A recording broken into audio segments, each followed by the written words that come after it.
Jumpa lagi di Jakarta TV dan balik lagi ke rekomendasi smartphone menjelang Lebaran 2023. Kali ini di rentang 5-7 juta rupiah. Oke, kita masuk di rentang 5-7 juta rupiah. Ini rentang di mana kita udah boleh minta banyak, Yes. ya kan? Tapi sebelumnya Disclaimer dulu. Oke, kita akan bahas smartphone dari 5-7 juta rupiah, bukan sampai 7 jutaan rupiah. Berarti sampai 699.999. Gitulah pokoknya lah, ngerti Yes. ya. Di bawah 7 gitu maksudnya, ya. Nah, ini adalah smartphone yang sudah oke banget. Iya. Udah oke banget, bahkan sebagian mungkin bisa dibilang sebagai flagship killer. Kalau nggak flagship killer. Pembunuh flagship killer gitu ya. Persaingannya tahun ini berdarah-darah sekali nih. Ini benar-benar dari tahun lalu juga sudah sih sebetulnya 5-7. Terus tahun ini ada ketambahan lagi yang baru-baru gitu. Seru sih. Ini seru. Harapannya apa nih? Harapannya bisa dipakai nyaman paling nggak minimal 3 tahun. 3 tahun lah ya. Jadi Ini kita udah naik minta dikit. prosesornya Iya. kenceng-kenceng biar awet. Terus itu udah 5G tentunya biar siap buat masa depan. Semua 5G ya? Semua 5G. Ini semua 5G, nggak pakai tapi, ini semuanya 5G. Iya. Jadi Terus kalau juga- ada yang bukan 5G di harga segini, lupakan susah, ya. Sepertinya susah. lupain dulu aja lah ya gitu. Terus juga SoC-nya biasa udah aneh-aneh di sini nih. Aneh-aneh. Udah aneh-aneh. Kita bisa nemu kelas menengah yang kenceng di sini, tapi fitur-fiturnya lengkap, banyak macam-macam, atau yang performance-nya tinggi, fitur-fiturnya mungkin nggak selengkap yang itu. Nah, gitu. Jadi ini masih bicara soal racikan yang mana nih? Iya. Tetap kalian harus memilih. Jadi nggak bisa semuanya dimendang-mendingin, itu sebabnya kita punya list agak panjang di sini ya. Oh, lumayan karena seru sekali pertarungan di sini gitu. Iya, betul. Untuk RAM 4 kita- nggak mungkin. Kita nggak rekomen 4. 4. Wajib. 6 udah wajib ya. Kalau 6 bisa ke 8 atas, sih. kalau ya. bisa 8. 8 sih yang cari sebetulnya ya. Oke, storage 128 bahkan mungkin agak dipertanyakan di sini ya. Iya. Kalau bisa sih udah 256 semua. 256 sebetulnya harusnya ya. Oke, kita mulai aja. Yang pertama banget. Ada dari Realme GT Neo 3 yang varian 8 GB RAM-nya dan storage-nya 256 GB di harga 6,5 jutaan. 6,5 jutaan. Oke. Official sih 6,9 ya, cuman di pasaran bisa lebih murah. Iya. Dan catatan penting untuk Realme GT Neo 3 ini, tersedia juga varian RAM 12 GB Iya. dan chargingnya lebih kencang 150 watt. Tapi buat kita tuh lebih value deal yang 8256. Yang 12 GB RAM itu udah nyentuh hampir 8 juta. Udah 7 juta ke atas menurut kita Dan sih. baterai lebih kecil. Dan baterai lebih kecil. Iya. Jadi buat kita sih lebih value deal yang 8256. Betul. Gaming ya sudah lah ya, Dimensity 8100. Ini udah kencang. Hasil foto Bilang oke. Oke. Lagi-lagi IMX 766. ini kayak kunci ya. Kayak 2022 2023 ini 766 nih kunci. Yoi. Layar AMOLED 120, charging kencang. Ini kencang. Walaupun 80, dia dapat 80 kan. Tapi 80 kencang lah. 80 kencang. Speaker stereo. Stereo. Tipis. Saya tipis. Paling ya yang perlu kalian perhatikan tuh performanya emang kenceng, cuman itu menghasilkan suhu yang lumayan tinggi. Jadi kalau emang mau performanya stabil terus, Ya pakai kipas lah ya. Wajib pakai kipas. Ini klasik buat yang SoC-nya kencang-kencang. iya. Ya kan? Dan satu masalah klasik juga adalah selfie-nya mentok di 1080p 30 fps. Kenapa sih kalau udah makin ke atas itu selfie-nya semakin turun gitu. Agak aneh di sini. sih, gue juga nggak ngerti. Terus headphone jack nggak ada, tapi ini wajar. Wajar. Kalau ini wajar di kelas gini. IP rating belum ada di sini. Nah, ini yang bisa diperhatikan ya, IP rating belum ada. Dan ya kemarin sih banyak game yang belum bisa mentok ya settingannya ya. Iya, layarnya kan 120 Hz. Sayangnya gamenya belum banyak yang bisa jalan di atas 60 fps. Jadi untuk walaupun performanya mungkin udah mumpuni, cuman setting gamenya belum banyak yang kebuka gitu. Tapi tetap aja ini salah satu yang layak banget untuk diperhatikan ya, untuk dipertimbangkan yang satu ini ya. Memang bagus banget ini. Lalu next, ini yang akhir tahun kemarin ya, akhir tahun 2022 ya. Iya. Xiaomi 12T dengan harga 6.399.000 untuk 8256. Wah, ini udah oke sih. Literally bener-bener pukul-pukulan sama Realme GT Neo 3 tadi. Speknya mirip banget. Tapi PUBG sama Mobile Legends udah kebuka settingannya. Itu bedanya. PUBG sama Mobile Legends-nya lebih tinggi settingannya dan udah support 120 fps juga di Mobile Legends. Cooling system oke. oke. Nyebarin panasnya oke, chargingnya kencang juga. Charger masih ada, ya wajar lah ya, charger masih ada ya. Terus layarnya ini juga AMOLED 120, speaker stereonya keren, speaker stereonya. Desainnya juga keren, kameranya juga ya nggak kalah lah sama Realme tadi, oke lah untuk foto dan video. Terus juga bezel layar nyaris simetris, tumben. Biasanya bezel bawahnya kan lebih tebal dikit, ini hampir simetris. Haptic keren buat harga segini. Haptic keren, asik banget ya. Terus juga ya 5G, NFC, infrared blaster, in-display fingerprint. Kalau buat Xiaomi harus disebutkan in-display fingerprint. In-display fingerprint. Banyak yang komplain kalau side fingerprint, gue juga bingung gitu. Iya. Intinya ini mungkin kita bisa bilang flagship killer ya, salah satu flagship killer. Iya, yang sangat layak. Ini gua nggak ngerti. Akhir-akhir ini banyak banget yang nanya ya, ini layak dibeli nggak layak dibeli? Iya masih layak banget. Masih layak banget ini ya. Nah, mungkin yang harus diperhatiin apa? Dia nggak punya IP rating. Nggak punya IP rating. Terus kameranya oke. Kameranya oke. Cuman kalian mesti perhatiin reviewnya deh. Warnanya cocok gak sama kalian? Kalau gue sih agak kurang cocok dari segi warna, terutama di skin tone orang itu agak kurang pas buat gue. Micro SD udah nggak ada. Headphone jack udah nggak ada, ya kan? Terus apa ya? Pertanyaan paling besar pasti dari kalian adalah, sama Realme GT Neo 3 tadi, mending yang mana? Waduh. Karena speknya bener-bener pukul-pukulan, harga pun mirip sekarang. Oke. Ada tipsnya. Oke, apa tuh? Keduanya sudah pernah kita review lengkap. Daripada kita mempengaruhi pola pikir kalian sendiri ya, preferensi kalian sendiri, nonton deh di kedua review itu, kalian tentukan sendiri di situ. Ya. Karena yang dua ini memang agak susah nih buat dipisahkan yang dua itu ya. Dua-duanya udah bagus. Tinggal mungkin kalian butuh detail-detail kecil yang ini gue cocoknya begini, gue cocoknya begitu. Iya, gitu. Mungkin cocok sama MIUI, cocok sama MIUI ya, terserah. Iya. Atau cocoknya Realme UI ya. Iya, bisa gitu. Jadi ditonton dua video itu ya. Lanjut berikutnya lagi. Ini ada pendatang baru. Ya. Yes. Mungkin dia akan jadi korban mendang-mending. Kita akan kasih lihat kenapa harusnya dia jangan jadi korban mendang-mending di sini sebetulnya ya. Ini adalah Samsung Galaxy A54 5G. Yoi. 8128-nya ada di 5.999.000. Iya. Iya, tapi ini nanggung sih. Nambah 400.000, kalian dapat 8256. Buat kita sih mending langsung ke sana. Udah langsung itu aja deh. Beneran langsung itu aja. Dan kelebihan pertama adalah sama seperti adiknya yang A34, dia punya IP67. Kecemplung, aman, nggak ada masalah.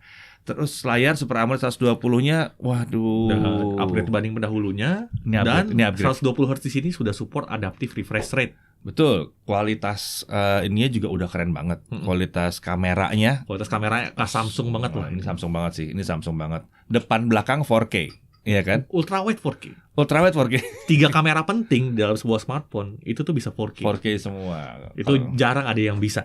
Jarang. OIS udah ada juga di situ. Terus kalau dibandingkan A53 jauh lah. Jauh banget. Back covernya kaca loh. Gorilla Glass 5 kalau kalian nyari yang kaca, ini back covernya kaca. Baterainya juga udah lumayan awet ya. Speaker stereonya keren. Haptic feedbacknya keren. Update OS panjang, paling panjang, rata-rata 2 tahun, 3 tahun, ini 4 tahun plus 5, ya kan? Waduh, luar biasa sih. One UI, yang jelas nggak ada bloatware, ya di sini nggak ada bloatware, iklan nggak nemu, ya kecuali iklan internal. Ya. Samsung Knox masih ada, slot micro SD masih ada, dan ya jelas 5G ya, itu udah klasik lah itu 5G. Oke, kalau bicara kekurangannya, isi boxnya minim banget. Tapi ya kalau kita mikirnya gini, dibanding isi smartphone-nya dikurangin, gimana? Iya, daripada fiturnya dikurangin, ya kalian nambah dikit deh buat beli charger. Sebetulnya sih nggak ada yang salah kalau misalnya chargernya di luar itu cuman menyulitkan sedikit karena kita tetap bisa beli gitu kan. Tapi kalau misalnya dia udah nggak IP67 itu nggak bisa dibeli, itu nggak bisa dibeli gitu. Ya, terus kemudian bodinya agak tebel. Yang kali ini kenapa ya? Ya itu tadi ya, Samsung itu agak tebel gitu ya. Terus dia bisa 4K di berbagai kamera, tapi stabilizernya belum lengkap. Di Full HD 60 sama 4K 30-nya belum bisa stabil. Belum, sayangnya begitu. Semoga bukan keterbatasan SoC ini ya. Iya, semoga. Jadi bisa ada update. Terus kalau mau main game itu tetap butuh pendingin. Iya. Ya. Performanya udah jauh lebih kencang ketimbang pendahulunya, cuman butuh ternyata didinginkan. Kalau mau stabil banget mesti didinginkan. Dan mungkin dari kalian ada yang mikir bahwa harga segini bisa dapat SoC yang lebih kencang-kencang lagi. Iya. Iya kan? 1380 memang bukan yang paling kencang, tapi kita sudah menurut kita masih sudah sangat cukup 1380 ini. Udah cukup. Dan kelebihannya itu bukan melulu cuma di performance-nya doang. Nah. Performance itu mengantarkan dia ke tempat ini, tapi ya itu tadi kameranya, IP67-nya, OS-nya, update-nya, itu yang membuat dia layak sekali untuk diperhatikan di kelas harga segini gitu. Oke, lanjut. Setelah ini ada apa? Wah, ini ada yang terlupakan. Ini banyak terlewatkan yang satu ini. Vivo V27 atau Vivo V27 8256, cuma satu varian ya? Ya, cuma satu varian. 5.999.000 langsung 8256. Dan ini seakan agak terlewatkan. Yang seharusnya kita bilang ini sangat direkomendasikan. Sangat direkomendasikan. Untuk diperhatikan ini sangat ya. Dia pakai Dimensity 7200. Jadi ini udah seri 7000 ya, yang baru lagi 2023 juga. Storage-nya 256 langsung gede. Kameranya gimana? Luar biasa untuk foto dan video. Nah. Jadi itu nggak cuma foto doang bagus, tapi videonya luar biasa. Nah, fitur juga berlimpah. Masih ada kamera ultrawide atau Vivo bilangnya super wide angle juga. Ada autofocus di main kamera dan selfie-nya juga ada. Nice. Nah, bersaing banget nih Samsung, selfie-nya nggak ada nih, ada A54. Ya, nggak ada di situ. Jadi dia. bener-bener pukul-pukulan nih. Ya, ini benar-benar saingan Samsung kalau bicara soal kamera di sini ya. Terus layar AMOLED, ya kan? Dan ini penting nih, penampilannya. Keren, jadi smartphone yang satu ini paling keren gue bilang di harga segini dia keren. Tapi yang paling penting buat gue adalah dia tipis dan dia ringan. Ini yang langka. Dari tadi kalau bicara performance, tebal, gede, tebal, besar gitu kan. Semua pada tebal-tebal dan 200 gram semua. Yang ini turun di bawah 200 gram, ya kan? Ini ringan, tipis, keren. Dan kerennya melengkung layarnya. Layar lengkung paling murah di kelas harga segini kayaknya. Betul. Ini menarik banget. Dari bentuk dia menarik banget ya. Bodi tipis ringan, sertifikasi IP54 juga masih ada sih ya. Belum ngelawan Samsung, tapi paling nggak ada lah. Ya, daya tahan baterai juga. Nah, ini juga kalau ada yang wah cuma 4.600 gitu. Baterai cuma 4.600, tapi enggak, daya tahan baterai keren banget di 4.600, udah kayak 5.000, bahkan banyak 5.000 yang kalah sama dia. Yes. Gitu. OS start dari Android 13. Start dari Android 13. Udah. Dan ini lengkap, charger segala macam tuh ada. Iya. Udah lengkap semua. Mungkin kelemahannya yang nggak ada audio jack, tapi banyak yang nggak punya juga. Haptic feedbacknya, nah ini sayang ini sangat kurang sih haptic feedbacknya di sini ya. Ini udah di level mending matiin aja. Gitu. Iya, mending matiin. Lalu speaker masih mono. Itu speaker masih mono. Ya. Terus karena layar lengkung. Nah, buat kalian yang suka pakai screen protector atau terutama tim tempered glass, selamat mencari layar lengkungnya dia. Untuk layar lengkung seperti ini gitu. Iya. Tapi balik lagi ya, kalau kalian nyari desain yang keren banget, ringan, enak buat dibawa, kamera juga keren, performa juga masih mumpuni. Untuk kelas gini masih oke performanya. Ini susah untuk tidak dilirik. Bener-bener susah untuk nggak dilirik. Jadi kita agak bingung kenapa banyak yang nggak melirik ke arah sini. Ini keren banget soalnya satu ini. Rekomendasi yang sangat mudah. Iya. Bahkan dibandingkan dengan yang berikutnya, yang tim mendang-mending pasti akan bilang ini aja ya. Ini adalah Poco F4. Kita masih masukin, tapi ingat ini setara dengan yang tadi, cuma dengan balance yang berbeda. Dengan balance berbeda. Balance berbeda di sini. Kalau Poco fokusnya di performa. Ini Poco F4 yang kita pilih itu adalah yang 8256 di harga kurang lebih 5,6 jutaan. Tapi kalau kalian bisa nemu, mungkin ada yang lebih murah nih. Aku sempat nemu 6128 ya. Enggak, ini 8256 di 5,3 jutaan. Oke. Ada yang 6128, cuman kita nggak rekomen. Ya, kekecilan lah 128 nanggung untuk kelas segini ya. Tapi memang harganya di bawahnya sih. Iya. Cuma tetap aja nanggung, naik aja langsung ke atas. Itu sebabnya mungkin kan ada yang komplain di video sebelumnya. Kenapa Poco nggak ada di situ? Karena masuknya tuh di sini. Inilah tempatnya dia bersaing dengan yang lain. Ya. Gitu. Kelebihan utamanya tentu saja Snapdragon 870 emang nggak bohong lah performanya tuh mungkin bisa ngelewatin yang tadi kita rekomen. Iya, pasti bisa lewat yang lain-lain ya.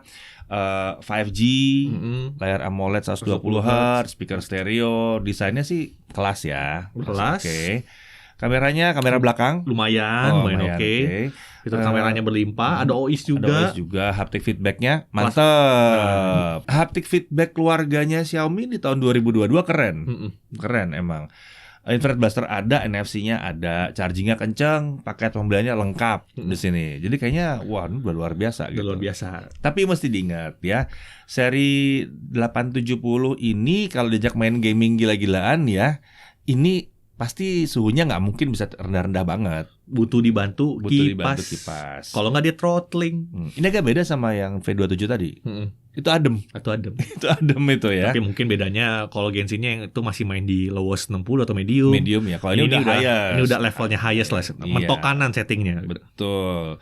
Terus kamera selfie juga nggak ngelawan sama yang tadi. Ya beda. Beda lah ya. Beda. 1080p 30 aja. Yoi. Headphone jack nggak ada. Iklan ya jelas lah masih ada, Poco masih ada dong. Namanya juga bisa buat mangkas ya gitu. Iya, dan mungkin ini juga jadi catatan juga buat kalian yang sudah pakai Poco F3 atau Poco F3. Ya mungkin masih bisa pertahankan aja smartphone kalian karena nyantai ini aja. Masih relevan kok sampai sekarang. Dompetnya gitu. Jangan bergetar yang pakai F3. Yoi. Poco F4 masih hitungannya side grade lah. Malah ada beberapa part yang dikurangin dikit. Iya, betul. Terus stabilizer utama buat video kamera utamanya dari pengujian terakhir gua itu tuh masih belum rapi walaupun hebat dia udah punya optical image stabilization ya. Yes, begitu. Oke. Sekarang kita masuk ke bagian yang honorable mention yang layak untuk diperhatikan. Ya. Kalau tadi itu yang utamanya, nah sekarang ini yang layak juga untuk diperhatikan selain yang tadi gitu ya. Yang pertama adalah kalau kalian nemu yang satu ini dengan harga di bawah 7 juta. Ya, ini kan videonya 5p7. Iya. Kalau kalian nemu ini di bawah 7 juta, ini akan menarik sekali. Dia sempat nyampe loh 6,7. Nah, makanya. Tapi kok naik lagi pada saat kita ngecek. Jadi siapa tahu pada saat kalian nonton dia turun lagi di bawah 7 ya. Ini adalah Samsung Galaxy A73. Ini sih wah, mantep. Ini mantep. 778G juga ya. Ya, 778G. Terus juga kameranya khas Samsung, mid-range, balance di sini. Balance banget. Mirip kayak A54, bisa 4K di berbagai kameranya, kecuali makronya sih. Ya 3 kamera pentingnya bisa 4K lah. Terus juga hasil videonya keren, One UI Samsung dengan update OS yang panjang. Storage 256, selfie videonya keren. Iya. Udah mantep lah nih. Udah mantep. Ini udah mantep buat. Cuma masalah harganya naik. Kalau kalian nemu di bawah 7, ini akan masuk dalam rekomendasi. Iya. Gitu. Ya kelemahan-kelemahannya jelas ada yang nggak ada headphone jack, screen protector nggak ada charger dalam box, refresh rate-nya belum adaptif, baterai ya biasa-biasa aja sih. Baterainya standar. Nggak hebat-hebat banget gitu. Ini tahun lalu jadi alternatif lah buat sang legenda Samsung A52s 5G. A52s. Iya, buat yang pakai A52s 5G jangan nangis ya kalau kita nggak rekomendasiin karena barangnya udah nggak ada. Ya, jangan nangis ya. Dan pertahankan aja sama pot kalian. Pertahankan, itu keren banget ya. Terus yang berikutnya juga kalau kalian masih punya S20 FE itu juga mungkin pertahankan aja yang Snapdragon itu. Iya. Ya, sama itu pertahankan aja. Karena saat video ini dibuat udah goib. Udah mulai goib ya. Kita nggak tahu tiba-tiba muncul lagi ya. Tapi kalau ada itu juga bagus. Jadi A52s 5G sama Snapdragon lagi S20 FE yang Snapdragon itu juga mesti dipikirkan lah kalau misalnya nemu lagi barunya. Jangan bandingin sama second. Kemudian berikutnya ada apa lagi? Ada Realme GT Neo 3T. Ini di harga normal itu 5,5 juta gitu. Ini tuh kenapa masuk sini? Karena barangnya udah mulai goib. Dan bahkan ada yang jual harga 6 juta. Gue bingung tuh, gila. Tapi harga normalnya 5,5 ya. Maksudnya bahkan ada yang harusnya dulu 5,3 ada. Ini adalah pesaing Poco F4. Karena 90% speksnya itu mirip banget. Sama-sama pakai Snapdragon 870. Terus juga ya hampir semuanya mirip lah. Yang bikin beda tuh Neo 3T ini pakai back cover plastik, kalau Poco tadi kaca. Terus juga dia cuma 128 sayangnya. Terus Realme UI versus MIUI pilihan. Itu pilihan kalian. Kalau kamera pukul-pukulan sama ya. Poco F4. Betul. Kalau baterai mungkin lebih unggul di Realme. Ya, baterai unggul di Realme. Ya, dipertimbangkan aja kira-kira reviewnya udah ada dua-duanya juga bisa dicek aja ya reviewnya. Oke, jadi kurang lebih begitu ya kalau dari rentang harga 5 sampai 7 juta bukan ya. Itu yang bisa kalian pertimbangkan ya. Dan tadi udah tambah dengan catatan-catatan kecil lainnya yang bisa diperhatikan juga. Nah, kalau kalian melihat ada yang menarik lagi di rentang harga ini yang mungkin kita kelewat, bisa jadi kita kelewat ya, silahkan tulis di kolom komentar. Nah, siapa tahu teman-temannya ada yang butuh juga ya, siapa tahu, oh iya ini juga menarik nih, saya juga cocok nih sama yang ini, bisa jadi. Oh ya, satu lagi yang perlu diingat adalah kita bikin list ini bukan untuk justifikasi barang yang sudah kalian beli. banyak yang gitu soalnya. Banyak yang kalau barangnya dia nggak masuk gitu ya, handphone nggak masuk dia baper gitu. Bukan begitu. Ya handphone yang kalian beli mungkin udah bagus, tapi kalau sekarang dibeli ya itu nggak masuk dalam rekomendasi aja. Itu aja sih mungkin ya.